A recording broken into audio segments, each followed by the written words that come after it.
Graça e paz, meu irmão, minha irmã, trazendo nossa quarta aula da nossa confissão de fé, que é o capítulo 8, Cristo, o mediador, né?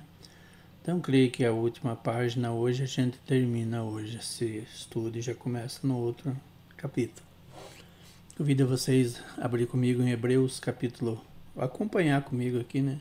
Porque fica muito difícil eu ler os versículos e vocês acompanhar, né? Porque a gente passa lendo os versículos, então é melhor você assim, pode acompanhar e marcar num papel, né? Na caneta e marcando os versículos, depois você com mais tempo, né? E você pode ver, analisar cada versículo falado aqui, tá bom? Então, Hebreus 13, 8 diz assim: Jesus Cristo ontem e hoje é o mesmo e o será para sempre. Cristo, na obra de mediação, age de acordo com suas duas naturezas, cada uma delas atuando como lhe é próprio. Mesmo assim, em razão da unidade de pessoas, aquilo que é próprio de uma natureza, às vezes é atribuído à pessoa de Cristo pelo nome de sua outra natureza. João, capítulo 3, versículo 13, diz assim: ora, ninguém subiu ao céu senão aquele que de lá desceu, a saber, o Filho do Homem que está nos céus. Então aqui, por exemplo, quando fala aqui, por exemplo, Cristo na obra da mediação, ele é duas, né? Ele é tanto homem como Deus, né? Ele é espírito e carne, ele abdicou do seu poder, né, para ser homem e viver aquilo que nós passamos na terra. Jesus passou. Mas sempre ele foi homem e Deus ao mesmo tempo, né? E aí a gente continua aqui em Atos 20, 28, que diz assim: atendei por vós e por todo rebanho sobre o qual o Espírito Santo vos constituiu bispo para pastoreardes a igreja de Deus, ao qual ele comprou com seu próprio sangue. Cristo certamente aplica e comunica eficazmente a redenção eterna para todos quanto ele obteve, fazendo intercessão por eles, unindo-os a si mesmo por seu Espírito, revelando-lhes o mistério da salvação na palavra e pela palavra, persuadindo-os a crer e obedecer, governando os corações dele por seu Espírito e sua palavra, vencendo todos os limites deles por seu poder e sabedoria infindos, né? Que não tem fim. De modo tal e por caminhos que são os mais harmoniosos com as suas maravilhas, com a sua maravilha insondável providência, e tudo por sua graça livre e soberana, sem a precondição de neles ter sido visto de antemão uma busca pela redenção.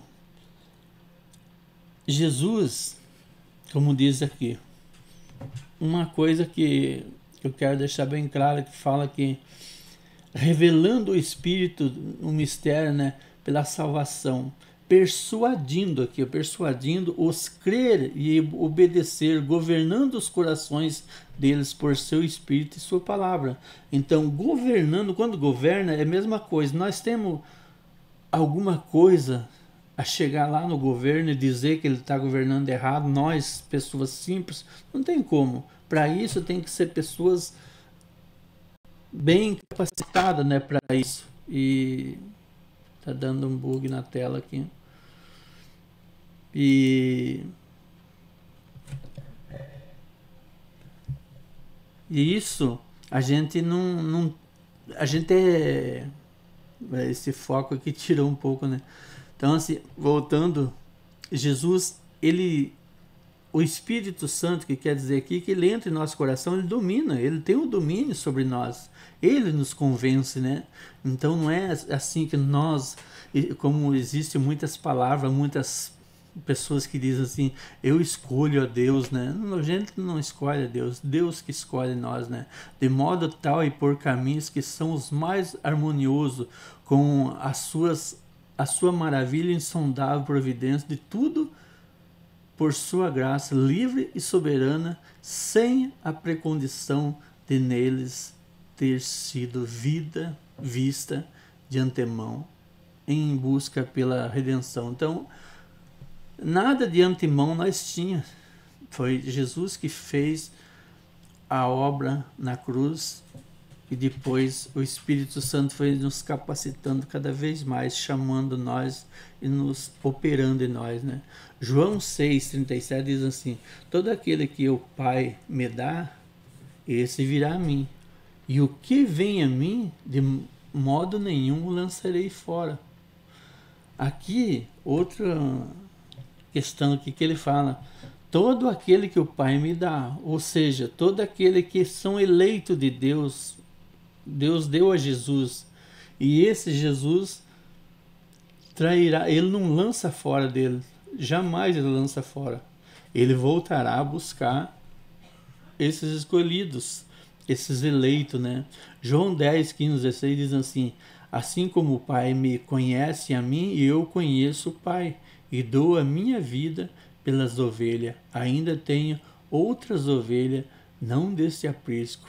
A mim me convém conduzi-la, elas ouvirão a minha voz, então haverá um rebanho e um pastor. João 17, 9 diz assim: e por eles que eu rogo, não rogo pelo mundo, mas por eles que me deste, porque são teus. Aqui é uma afirmação que Jesus fala. Ele não morreu para o mundo, ele morreu para aqueles que Deus deu a ele, aqueles que Deus tem escolhido. Eu digo sempre que Jesus é tão maravilhoso e Deus é tão sábio, tão poderoso de todas as coisas, que ele jamais ia colocar o filho dele a derramar seu próprio sangue por uma coisa que não valia a pena, né? Então, os perdidos, para que Jesus ia derramar o sangue pelos perdidos? Então, que os eleitos, é por eles que eu rogo, né?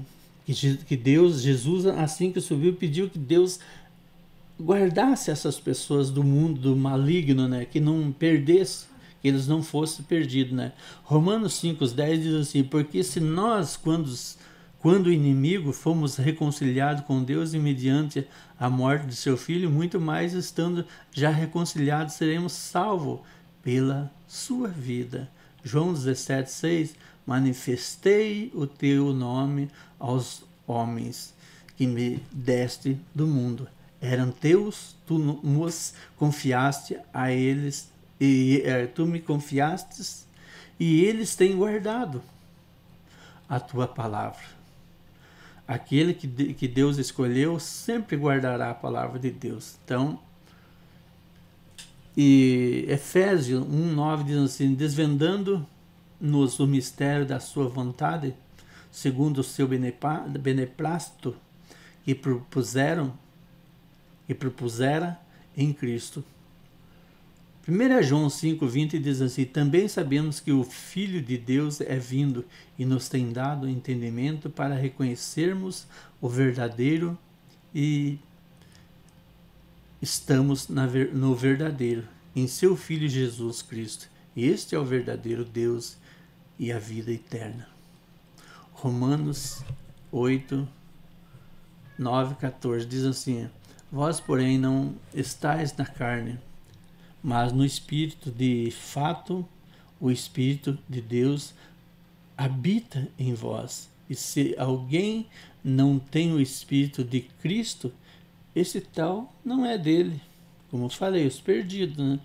Pois todos os que são guiados pelo Espírito de Deus são filhos de Deus. Não são filhos da ira mais, não são filhos perdidos, né? Salmos 110:1 diz assim: Disse o Senhor ao meu Senhor: assenta-te à minha direita, até que eu ponha os teus inimigos debaixo dos teus pés. 1 Coríntios 15, 25, 26 diz assim: porque convém que ele reine até que haja posto todos os inimigos debaixo de seus pés. O último inimigo a ser destruído é a morte. João 3,8: o vento sopra onde quer, ouves a sua voz, mas não sabe de onde vem, nem para onde vai. Assim é todo o que é nascido do Espírito. Não tem domínio sobre si, né? Efésios 1,8: que Deus derramou abundantemente sobre nós em toda a sua sabedoria e prudência. Este ofício de mediador entre Deus e os homens cabe exclusivamente a Cristo, que é profeta, sacerdote e rei da Igreja de Deus, e nem em parte, nem totalmente pode ser transferido de Cristo para qualquer outrem. 1 Timóteo, dá uma aceleradinha aqui, porque senão fica muito comprido o vídeo e não dá para a gente terminar hoje, né? 1 Timóteo 2,5 diz assim: portanto, há um só Deus e um só mediador entre Deus e os homens, Cristo Jesus, homem. Somente Deus, somente Cristo, não tem outro mediador para que faz com que nós chegamos a Deus, né? Esse número e ordem de ofício é necessário, precisamos de seu ofício profético, por causa da nossa ignorância, por causa da nossa alienação de Deus e da imperfeição dos nossos melhores serviços. Precisamos de seu ofício sacerdotal para nos reconciliar e apresentar aceitável a Deus e para o nosso resgate e segurança. Contra todos os adversários espirituais, precisamos de seu ofício real para nos converter, subjugar, atrair, sustentar, libertar e preservar para o seu reino celestial. João 1,18 diz assim: ninguém jamais viu a Deus, o Deus unigênito que está no seio do Pai é quem o enviou. A Cristo, quem enviou a Cristo, né? Colossenses 1,25 diz assim: e a vós outros também, que outrora éreis estranho e inimigo no entendimento pelas vossas obras malignas, todos nós fomos, antes de ser atraído por Deus, né, para o novo caminho, nascido de novo, né? Gálatas 5,17 diz assim: porque a carne milita contra o espírito é o espírito contra a carne, porque são opostos entre si, para que não façais o que porventura seja do vosso querer. João 16,8 diz assim: quando ele vier, convencerá o mundo do pecado, da justiça e do juízo. Salmos 110, 3 diz assim: apresentar-se voluntariamente o teu povo no dia do teu poder, com os santos ornamentos, como o orvalho emergindo da aurora, serão os teus jovens.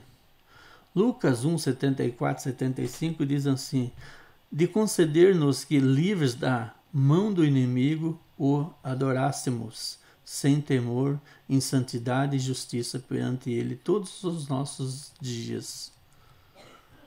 Aqui começa o capítulo 9, o livre-arbítrio, né? Perdão. Então veja bem aqui esse versículo aqui, como que diz aqui o último que a gente leu. Lucas 1, 74, 75 diz de conceder-nos que, livre da mão do inimigo, o adorássemos sem temor e santidade e justiça perante ele todos os nossos dias. Para que nós conseguimos esse aqui, adorar a Deus sem temor, em santidade e justiça perante ele Todos os dias, o que precisamos? Precisamos que o Espírito Santo nos conceda, nos ilumine, nos traz a Deus, primeiramente, e nos faça que nós sejamos justos, justiça. Nós temos que ser justos, ser limpos. Como seremos limpos? Por nós mesmos? Claro que nós não. Nós não temos essa condição de nos limpar da impureza, do pecado, porque somos no mundo ainda. Mas Deus tem esse poder de trazer e nos lavar, nos limpar. Só Ele tem o poder de tirar essa lepra. É uma lepra que o povo tem. E se Deus não nos limpar dessa lepra, nunca seremos limpos, não seremos justificados. Temos que ser justificado, limpo, puro, para se apresentar diante de Deus todos os nossos dias. Então termina aqui o capítulo 8. Aguardo vocês no próximo estudo. Eu não sei mais que eu já trouxe esse estudo Livre-Arbítrio, capítulo 9. Acho que é um do primeiro que eu trouxe. E daí que a gente começou no segundo, começou no primeiro lá, mas quando a gente abriu o canal, parece que foi o primeiro capítulo que a gente trouxe. Eu vou conferir se ele estiver lá, daí a gente passa para o capítulo 10 já, tá bom? E se encontramos numa outra próxima. Que a graça e a paz do nosso Senhor Jesus Cristo nos abençoe hoje, amanhã e sempre, todos os dias da nossa vida. Até a próxima.